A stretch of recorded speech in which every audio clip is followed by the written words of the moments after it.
बनारस अब धीरे धीरे खुद को अंधेरे की चादर में ढक रहा था। शाम होने को थी और अब वक्त था महाशमशान जाने का। मणिकर्णिका। पता नहीं क्यों, पर जैसे जैसे मेरे कदम मणिकर्णिका की तरफ बढ़ रहे थे, वैसे वैसे दिल और भारी होता जा रहा था।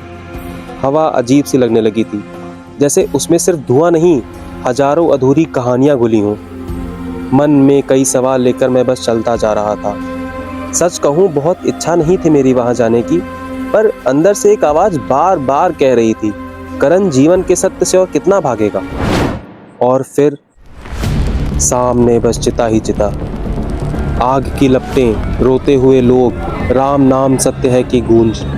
और उस एक पल में जिंदगी बहुत छोटी लगने लगी।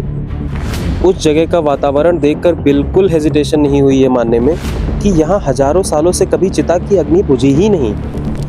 जलती हुई चिता की गर्म आंच सिर्फ मेरे शरीर को ही नहीं, मेरे अंदर के घमंड को भी जला रही थी।